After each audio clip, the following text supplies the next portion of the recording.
የእርሻ ሜካናይዜሽን አሰራርን በማስፋትና ግብርናን በማዘመን ምርትና ምርታማነትን ማሳደግ እንደሚገባ ተገለጸ። በምስራቅ ጎጃም ዞን ስናን ወረዳ ግብርና ጽሕፈት ቤት የእርሻ ሜካናይዜሽን በማስፋት ከሞፈር ወደ ትራክተር ከማጨድ ወደ ኮምባይነር በሚል መሪ ሀሳብ ከሚመለከታቸው አካላት ጋር ውይይት አካሂዷል። ከሞፈር ወደ ትራክተር በሚል መሪ ቃል ከልብ ተግባብተን እንግዲህ የመጣንበት የግብርና ሂደታችን ከባህል ያልተላቀቀ ጸጋን ፈልገን ያላገኘና ያልተጠቀምንበት በመሆኑ በአዲስና በዘመናዊ መንገድ ጸጋችንን ተጠቅመን ማህበረሰባችንን ተጠቃሚ ለማድረግ ሁላችንም ከልብ የምንግባባበት መድረክ ይሆናል ብለን እናስባለን። እንግዲህ ወረዳችን ብዙ ጸጋዎች ያሏት እና ገና ያልተነካች ወረዳ ናት። የዚችን ልዩ ጸጋ ያላት ወረዳ ልዩ ጸጋዋን ፈልገን ጸጋዋን ተጠቅመን ማህበረሰባችንን ተጠቃሚ ለማድረግ ሁላችንም ርብርብ ማድረግ ይጠበቅብናል ብለን እናምናለን። የምስራቅ ጎጃም ዞን ንግድና ገበያ ልማት መምሪያ ኃላፊ አቶ ሽፈራው አየለ በውይይቱ በሰጡት ማብራሪያ አርሶ አደሩ ከባህላዊ የግብርና አሰራር በመውጣት ከሞፈር ወደ ትራክተር ከማጨድ ወደ ኮምባይነር መሸጋገርና አዳዲስ ቴክኖሎጂዎችን በመፍጠር መጠቀም እንዳለበትም አስረድተዋል። አሁን ዓለም እየዘመነ በሄደበት በዚህ ዘመን ያው ትናንትና በነበረን የእርሻ መሳሪያ እንዳንቀጥል ይፈለጋል። ሜካናይዜሽን ሞፈርና ትራክተርና ማጨጃ መሳሪያዎችን መጠቀም ብቻ ሳይሆን ሌሎችንም በአጠቃላይ አርሶ አደሩ የሚጠቀምባቸውን መሳሪያዎች ዘመናዊ፣ ፈጣን፣ ወጪ ቆጣቢ፣ ጉልበት ቆጣቢ እንዲሆኑ ማድረግ ይታሰባል። ስለዚህ ወደ እሱ ለመሄድ ዛሬ ከአካባቢው ማህበረሰብ በየቀበሌው ተመርጣችሁ የመጣችሁ ሌሎችንም የህብረተሰብ ክፍሎች በማንቃት ወደዚህ በመግፋት ጭምር ትልቅ ኃላፊነት ይኖርባቸዋል። የስናን ወረዳ ግብርና ጽሕፈት ቤት ኃላፊ አቶ ድረስ ደመቀ እንደገለጹት የእርሻ ሜካናይዜሽን አቅርቦትና ተደራሽነትን ለማሳደግ ባለድርሻና አጋር አካላት ሚና ወሳኝ መሆኑን ተናግረዋል።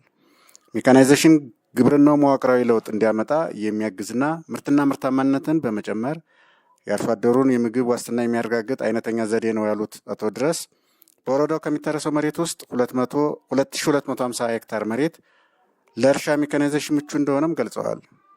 የግብርና ዘርፉን የማዘመን የአርሶ አደሩን በኩታ ገጠም ማደራጀት እና የሜካናይዜሽን አገልግሎት የማስፋት ስራ በቀጣይ በትኩረት እንደሚሰራም አክለው ገልጸዋል። ከተሜነትን በየአንዳንዳችን ቀበሌ ማስፋት አለብን። ከዚህ ጋር የገጠር ኮሪደር በሁሉም ቀበሌዎች ላይ ከተሜነትን ማስፋት፣ ሜካናይዜሽን ታረሰ ከተሜነትን እዛው ካስፋፋል ከዘለማድ ከወጣል ሁሉም በእጃችን ሆነ ማለት ነው። ስለዚህ እዚህ ላይ በጣም አተኩረ መስራት ይጠበቅብናል ማለት ነው። የዘመናዊ ግብርና ቴክኖሎጂዎች የተሻሻሉ ምርጥ ዘሮችን በበቂ ሁኔታ ማቅረብ፣ የአፈር ልምነት ማሻሻል። የአፈር ልምነት ላይ አሁን እንደኛ ወረዳ አብዛኛው በአሲዳማነት የተጎዳ ነው። በአሲዳማነት ይህን ማከም፣ ኖራ መጠቀም፣ የተለያዩ አሰራሮችን እየተጠቀም ምርታማነታችንን ማሳደግ ይጠበቅብናል። ሜካናይዜሽን ማስፋፋት እንግዲህ ዛሬ ዋነኛው የመጣንበት ዓላማ ይሄ ስለሆነ ሜካናይዜሽን እንዴት ነው የምናስፋፋው? የት አካባቢ ነው ነገ ላይ ትራክተር አምጥተን የት አካባቢ ብናርስ ውጤታማ እናደርጋለን? ነገ ላይ ትራክተር ኮምባይነር አምጥተን በኮምባይነር ስንወቃ የት አካባቢ ላይ ነው ምቹ ሁኔታ ያለን? እንዴት ነው የምናደራጀው ህዝቡን? እንዴት ነው ህዝቡን ከዘለማድ የምናስወጣው የሚለው ጋር ዛሬ በደንብ መነጋገር ይጠበቅብናል ማለት ነው። ግብይትን ማሳደግ ቅድም ኤክስፖርት የተባለው ጋር በደንብ አተኩረን የኤክስፖርት ምርቶች ጋር በደንብ አተኩረን መስራት ስለሚጠበቅብን እሱ ላይ በደንብ መነጋገር መግባባት ይጠበቅብናል ማለት ነው። ክህሎትን ማዳበር፣ ክህሎትን በእያንዳንዳችን ቀበሌ በእያንዳንዳችን ጎጥ ክህሎታችንን መሬት ላይ ማስነካት ይጠበቅብናል። ለዚህ ላይ ባለሙያው የአንበሳውን ድርሻ መውሰድ አለበት። አርሶ አደሩን መቀየር ነው ዓላማችን። የግብርና ተቋም የመጀመሪያው እንትኑ አርሶ አደሩን የተሻሻለ ኑሮ እንዲኖር ማድረግ እስከሆነ ድረስ በዚህ ላይ በደንብ እንትን ማለት ይጠበቅብናል ማለት ነው። የተሻለ ጥቅም ያላቸው አርሶ አደሮችን የቁጠባ ስርዓትን እንዲያዳብሩ በማድረግ በብድር ዋስትና የግብርና መካናይዜሽን ውጤቶችን እንዲገዙ ማድረግ፣ የመሰረታዊ ህብረት ስራ ማህበራት በራሳቸው አቅም እና በብድር የእርሻ መካናይዜሽን ውጤቶችን ለአባሎቻቸው በዝቅተኛ ኪራይ እንዲያቀርቡላቸው ማስቻል፣ በወረዳችን ያሉ በወረዳው ውስጥ የሚኖሩ ተወላጅና ባለሀብቶችን በዚህ ስራ አሻራቸውን እንዲያሳርፉ ማድረግ ተገቢ ነው። የስናን ወረዳ ዋና አስተዳዳሪ አቶ ወርቅ ሙሉ በበኩላቸው በመንግስት የተያዘውን የግብርና ትራንስፎርሜሽን እውን ለማድረግ አርሶ አደሩን በሜካናይዜሽን ዘመናዊ ግብርናን እንዲጠቀም ማድረግ ይገባል ብለዋል። ትራክተር፣ ኮምባይነር እና የተለያዩ የምርት መሰብሰቢያ ቴክኖሎጂዎችን መጠቀም ምርትና ምርታማነትን በመጨመር የምርት ጥራትን፣ የጉልበት ብክነትንና የምርት አያያዝን በማሳደግ ጉልህ ሚና እንዳለው ተናግረዋል። አርሶ አደሮች አዳዲስ የምርት ማሳደጊያ አሰራሮችንና ቴክኖሎጂዎችን ተግባራዊ እንዲያደርጉ በትኩረት ይሰራል ያሉት ዋና አስተዳዳሪው ተግባሩን ስኬታማ ለማድረግ የሁሉንም አካል ተሳትፎና ቅንጅትን የሚጠይቅ መሆኑን ተናግረዋል። የግድምብል አካባቢ ለዚህ ምቹ ነው። ደብረ ዘይት 7 ቀበሌዎች ናቸው ቀርቦላችሁ ሊሆን ይችላል። የጠድ፣ ወለቄ፣ ጫሚ፣ ገዳማይት፣ ዚላን እነዚህ አካባቢ ነው አሁን ለትራክተር እና ለኮምባይነር ምቹ ሁኔታ አላቸው ተብሎ የሚታሰብ እና እነዚህም አርሶ አደሩ በብድር መግዛት አሁን በዛመን ላይ ደብረ ዘይቶች ማየት ትችላላችሁ። እዚህ አካባቢ ያለው አርሶ አደር እንዴት እየሰበሰበ እንዳለ ተደራጅቶ በጣም ብዙ ፍላጎት ብዙ አቅም ፈጥረው ትራክተር የገዙ አርሶ አደሮች አሉ። ኮምባይነር የገዙ አሉ። በዩኒየኑም ቅድም በህብረት ስራ ማህበራትም የተጣለውን መሰረት ተደርጎ ማለት ነው እና ግብርና ዘመናዊ ይሁን ከተባለ ወደዚህ ነው መቀየር ያለበት። መስኖ ልማትን፣ የእንስሳት ሀብት ልማትን በተሻሻሉ ቴክኖሎጂዎች መጠቀም የግድ ያስፈልጋል። ይሄ ካልሆነ ባለበት የምንቀጥል ከሆነ ዘመኑ የሚጠይቀውን ደረጃ መድረስ ሳንችል ከተወዳዳሪነት እንወጣለን ማለት ነው። ስለዚህ ኮምባይነር ባንችል ትራክተር በዚህ ዓመት ቢያንስ 5 ትራክተር መግዛት አለብን።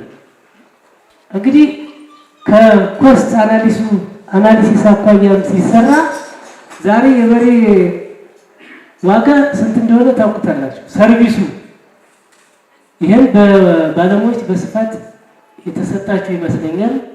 5 ትራክተር የግድ መግዛት አለብን ነው በዚህ ዓመት።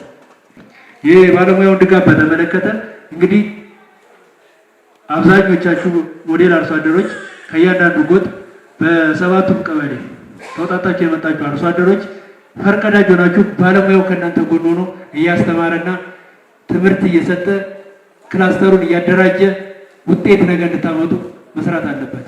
በእያንዳንዱ ጎጥ መድበን መካናይዜሽንን የዕለት ከዕለት ስራችን አድርገን እንደ ተፈጥሮ ሀብት እንደ መስኖ ስራችን የዕለት ከዕለት ተግባር አድርገን በእያንዳንዱ ጎጥ የት አካባቢ ላይ ነው ትራክተር አስገብተን የምናርሰው፣ የት አካባቢ ላይ ነው ውጤታማ የምናመጣ፣ የት አካባቢ ላይ ብንሰራስ ውጤቱን ልናስመዘግበው እንችላለን የሚለው ጋር በደንብ አስብራችሁ መስራት ተገቢ ነው። ይህንን ከወረዳ እስከ ቀበሌ ያለ ባለሙያ ከመሽኮርማም ወጥቶ ስራውን በባለቤትነት መስራት ግን ይጠበቅብናል። 7 ክላስተሮች በስንዴ በቢራ ገብስ ስናደራጅ ነበር፣ ስንሰራ ነበር።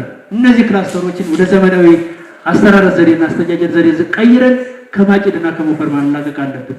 ከዚህ ከግብርናን ዘመናዊ ከማድረግ አኳያ ኮምባይነር እና ትራክተር ኮምባይነር ቅድም ሲነሳ እንደነበረው በዋጋው ከፍ ያለ ነው።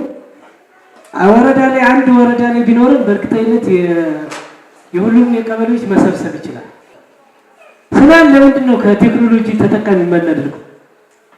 በእርግጠኝነት ያለ የሌለ ሁኔታችንን ተጠቅመን ጥርሳችንን ነክሰን በዚህ ዓመት ያቀርነውን እቅድ ካስፈጸም በሚቀጥለው ዓመት እያንዳንዱ አርሶ አደር ትራክተር ይገዛል። ቅድም ሲነሳ ነበር እኮ የስናን አርሶ አደር ገንዘብ በመቆጠብ ሀብት በማመንጨት በመስራት ደረጃ እኮ ከጎዛመን አርሶ አደር በጥፍ ይመጣል።